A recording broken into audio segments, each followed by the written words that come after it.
frekuensi ya. Ini baru mulai mengolah datanya. Kalau dari 1 sampai 5 tadi kan dia baru ya masih dasar-dasarnya lah ya kan. Belum mulai ke pengolahan datanya. Mungkin sekarang kita perhatikan ya. Oke, ini tujuan pembelajaran masih sama. Pertama, daftar distribusi frekuensi ini pengelompokan sebenarnya ya. Data manualnya itu dikelompokkan.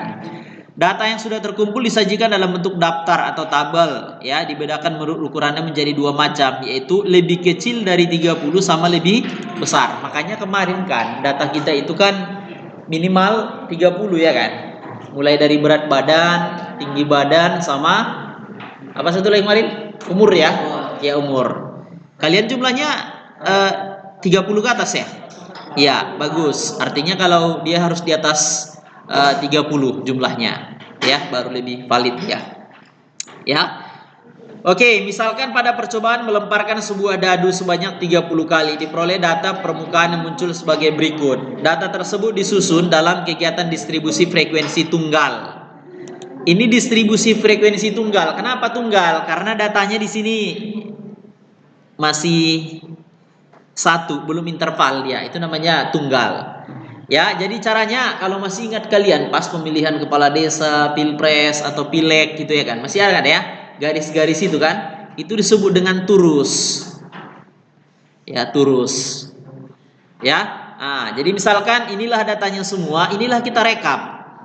Ya, misalkan ini 2. Dua berapa? Kita buatlah garisnya 2. 6, kita buat 6. Ya kan, macam pemilihan OSIS juga. 3 berarti 3 itu 2 kali. 5 6 berarti 1 di 5 1 di 6. 4 2 4 berarti 4 2 4 gitu ya. Oke, kemudian 3 ini 3 ya kan, sampai seterusnya. Inilah berarti hasil turusnya ya kan. Setelah itu baru dijumlah ya kan. Ini dapat 4, ini dapat 5, ini dapat 7, dapat 6, dapat 4. Nah, setelah itu kita jumlahkan balik. Pas gak jumlahnya ini 30? Kalau pas jumlahnya 30 berarti benar. Ya kan? Kalau enggak pas berarti ada yang silap. Nah, periksa lagi di mana silapnya. Kira-kira gitu ya. Ini masih tunggal, belum interval ya. Oke. Ini ya daftar distribusi frekuensi tunggal. Penyajian data tunggal seperti ini makan penyajian data tunggal ya. Suatu distribusi frekuensi yang disusun sedemikian rupa sehingga dapat diketahui secara langsung frekuensi ya dari datanya. Oke, ini baru masuk ke berfrekuensi ya. Misalkan seperti ini ya, data ulangan matematika. Misalkan kayak di kelas kita bisa juga 41 orang ya kan. Dapatlah nilai matematika.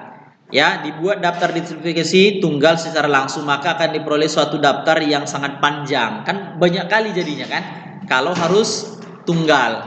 Oleh karena itu data tersebut perlu dikelompokkan ke dalam kelas-kelas terlebih dahulu agar diperoleh daftar distribusi yang lebih pendek atau yang lebih praktis. Misalnya data di atas dibuat kelompoknya ke dalam kelas-kelas seperti terlihat pada tabel berikut. Nah, misalkan gini, dikelompokkan. Ya kan? Yang nilainya 31 sampai 40. Ya kan? 41 sampai 50, 51 sampai 60, 61 sampai 91 sampai 100. Baru ditabulasi lah yang tadi. Ya kan? Sekian nilainya buat diturusnya. Sekian nilainya buat diturusnya. Sekian nilainya buat diturusnya. Ya, sehingga dia dapatlah dia kan. Berarti yang nilai 31 sampai 40 ada 3 orang. 41 sampai 50 ada 3 orang. Sampai nilai 91 sampai 100 ada 2 orang. Juga diperiksa. Betul nggak jumlahnya ini semua 40? Kalau betul, berarti proses pengolahan yang tadi berarti tepat, nggak ada yang silap gitu kira-kira. Ya, oke, ini baru memperkenalkannya aja, belum mengerjakannya. Ya, mengerjakannya di bawahnya caranya. Gimana caranya? Itu nanti akan kita coba diskusikan ya. Oke, ini gambarannya aja dulu mungkin dikasih taunya ya. Oke, kira-kira gitu ya secara umum gambarannya ya, terbayang ya. Oke. Ini pengelompokannya sama seperti tadi ya. Oke, jadi rangkaian caranya ini yang mau kita coba lihat. Beberapa istilah yang perlu dipahami pada daftar kelompok distribusi berkelompok kelas. Ya, kelas atau kelas interval adalah nama-nama tiap kelompok data. Pada contoh di atas, data dikelompokkan menjadi 7 kelas interval. Ini juga ada nanti ketentuannya. Ya, gimana caranya? Misalkan kelas 1, ya kan? Kelas 2, kelas 3 sampai nanti 91 sampai 100, kelas 7. Ya kan? Nah, maka kelas 1 ini yang menaungi data ini semua lah ya kan? Gitu juga kelas 2 sampai nanti kelas 7, ya. Oke, kemudian batas kelas. Kalau ini kan kelas namanya kan, kelas 1 sampai kelas 7. Kemudian ini batas kelas. Batas kelas itu yang mana? Nah, batas kelas itu inilah 31 sampai 40. Ini namanya batas bawahnya 31. Ya. Ini namanya batas bawah 31. Kalau 40 ini apa namanya? Batas atas. Pada kelas 1. Kalau kelas 7 nanti berapa? Nah, berarti kelas 7 di sini kan. Batas bawahnya berapa? 91. Batas atasnya berapa? 100 gitu. Bisa dipahamin ya? Itu namanya batas kelas. Ya, batas kelas itu ada 2, batas atas sama batas bawah. Kira-kira gitu ya. Oke, kemudian namanya tepi kelas. Ya, tepi kelas itu caranya seperti ini. Batas bawah tadi kita kurangi 0,5. Itu namanya tepi bawah. Kalau tepi atas, batas atasnya tambahin 0,5. Itu namanya tepi kelas. Misalkan, kalau di kelas 1, kelas 1 tadi berapa intervalnya? 31 sampai 40. Berarti tepi bawahnya berarti 31 kurang 0,5. Berarti jawabannya 30,5. Kalau tepi atasnya berarti 41 tadi kan? Berarti 40 tadi ya. 40 berarti tambahin 0,5, makanya 40,5. Ini namanya tepi atas. Gitu juga seterusnya sampai ke kelas 7 di bawah. Bisa dipahami ya istilahnya ya. Pertama tadi kelas, setelah kelas tadi apa? Batas kelas, kemudian tepi kelas, gitu ya. Oke, kemudian panjang kelas. Panjang kelas itu ya tepi atas dikurang tepi bawah. Ya kan? Tadi kan udah kita cari tepi atasnya kan? Tepi atasnya tadi 40,5 kurangi 30,5 berarti panjang kelasnya ini ada 10. Gitu. Kira-kira ya secara ini. Oke, kemudian titik tengah. Kalau titik tengah tambahkan intervalnya bagi 2. Ya. Kalau intervalnya titik tengahnya tambahkan bagi 2. Makanya ini 31 tambah 40 berarti 71 bagi 2. Makanya 35,5. Itu namanya titik tengah kelas. Ya. Oke, panjang kelas juga dapat dihitung menggunakan titik tengah kelas, yaitu selisih antara 2 titik tengah kelas berurutan. Ya, KI panjang kelasnya. Ini sama sebenarnya dengan seperti ini ya. Oke, mungkin tahapannya ya, biar kita coba lihat. Membuat daftar distribusi frekuensi berkelompok. Oke, ini langkah-langkahnya ya. Nanti mungkin kita praktekkan aja di data berat badan kalian ya. Nanti setelah istirahat. Mungkin ini teorinya aja dulu mungkin ya, biar lebih mudah kita memahaminya. Nanti biar kita praktekkan ya. Oke, langkah pertama katanya tentukan jangkauannya. Apa? Jangkauan. Caranya kayak mana kemarin? Sebelumnya kan udah kita diskusikan kan? Caranya data yang paling besar dikurang data yang paling kecil. Ya. Oke, itu langkah pertama, kita tentukan jangkauannya. Setelah itu banyak kelas. Ya, kita tentukan banyak kelas. Banyak kelas ini disimbolkan dengan K. Caranya ya seperti ini. Ini ditemukan Sturges. Ya, Sturges ini nama orangnya, penelitian ilmuwan matematik menemukan rumus ini. Cara untuk menentukan banyak kelas itu katanya K ya 1 ditambah 3,3 log N. N ini banyaknya sampel. Kalau kita tadi sampelnya berapa? 41 misalkan ya kan. Nanti kita coba ini kan ya. 41. Maka 3,3 log 41 misalkan ya, banyak ukuran data. Kemudian langkah ketiga katanya dicari panjang kelasnya. Panjang kelas itu caranya jangkauan dibagi banyak kelas. Jangkauan tadi yang sebelumnya X max dikurang X min. Setelah itu kita bagikan dengan banyak kelasnya. Itulah namanya panjang kelas gitu ya. Oke, langkah keempat, pilihlah batas bawah kelas pertama dengan mengambil datum terkecil.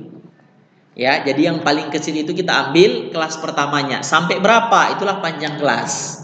Ya, nanti dicontoh atau kita buat ya biar lebih mudah memahaminya ya. Dengan mengambil datum terkecil ya atau bilangan yang lain lebih kecil pada datum terkecil sehingga tetapi selisihnya dengan datum terkecil kurang dari panjang kelas. Kemudian berdasarkan panjang kelas yang diperoleh pada langkah ketiga ya. Tentukan kelas-kelasnya sedemikian rupa sehingga seluruh nilai data dapat tercakup. Jadi nanti kalau ada data-data yang nggak jelas, biasanya nggak masuk dia. Normal orang misalkan berat badannya misalkan paling ringan misalkan berapa 40 sampai misalkan 90. Tiba-tiba ada satu orang berat badannya sampai 120. Nah, pasti keluar dia dari data kita ini nanti. Ya, ketahuan yang kurang valid gitu. Gitu kira-kira maksudnya ya. Nanti biar lebih mudah kita lihat di contohnya ya. Oke, langkah kelima, tentukan frekuensi masing-masing. Ya, dengan turus tadi kita kelompokkan ya. Oke. Ini dibuatnya contohnya ya. Misalkan ada 50 orang ini katanya. Ya. 50 orang data berfrekuensi, kita disuruh olah ini. Ya. Pertama katanya di sini ya, kita tentukan jangkauannya. Ya, jangkauan tadi apa jangkauan? X max dikurang X min. Paling besar katanya 129. Paling kecil 80. Berarti kita kurangkan 49 lah berarti jangkauannya. Bisa dipahami ya? Oke, langkah kedua kita tentukan banyak kelas. Banyak kelas itu K sama dengan ini tadi. Ya, log 50. Log 50 ini harus pakai kalkulator. Logaritma 50 berapa nilainya? Nilainya katanya 1,698. Dikalikan dengan ini ditambahkan dengan 1. Jadi jawabannya katanya 6,6. Kalau 5 ke atas biasanya dibulatkan ke atas. Tapi kalau di bawah 5 kita hilangkan aja komanya. Ya, berarti kalau 6,7 ini menjadi 6 atau 7 kelas. Berarti jawabannya biasanya 7 ya. Ya, biasanya 7 ya, digenapkan 7. Ya, menentukan panjang kelas. Misalnya K-nya dibuatnya 6. Ya, di sini 6 dibuatnya ya. Panjang kelas 8 atau 9. Biasanya ini kalau 6,6 ini 7. Berarti kalau 49 dibagi 7 berarti jawabannya 7 ya. Nah, biasanya 7 gitu ya. Oke, tapi ini contoh dibuatnya nggak apa-apa. Nanti kenapa dibuat di sini atau nanti setelah dikelompokkan datanya, kalau ada yang keluar kita perlebar lagi di apanya intervalnya. Ya, oke. Kemudian selanjutnya langkah keempat, kelas-kelas intervalnya. Berarti tadi P-nya kan diambilnya 9, K-nya diambilnya 6. Ya, 80 maka diperoleh kelas sebagai berikut.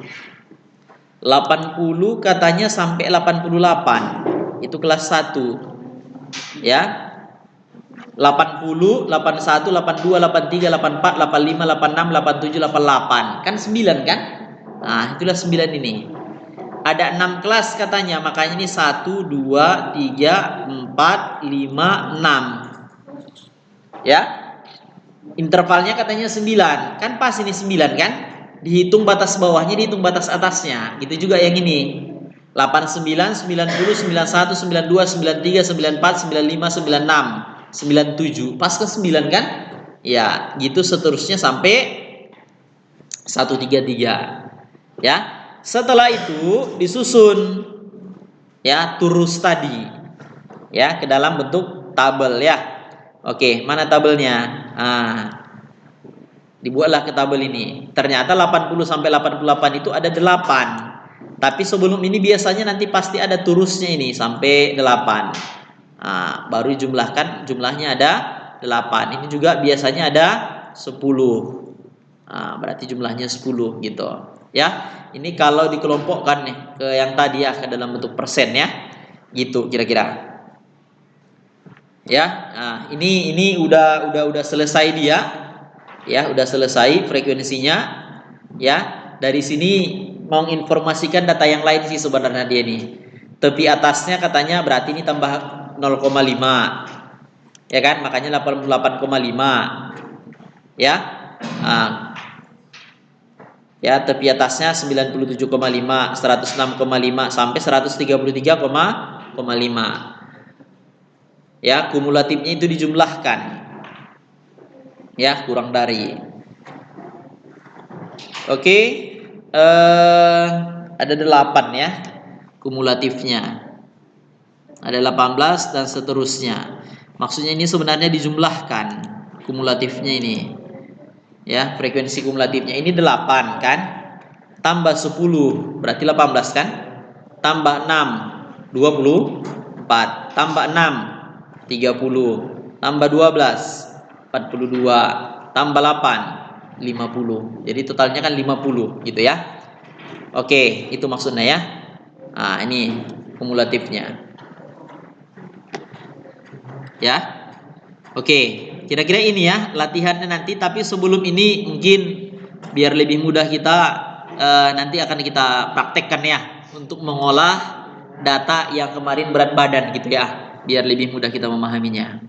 Kira-kira bisa dipahami ya secara sederhana teorinya ya, biar lebih mudah mungkin biar langsung kita inikan.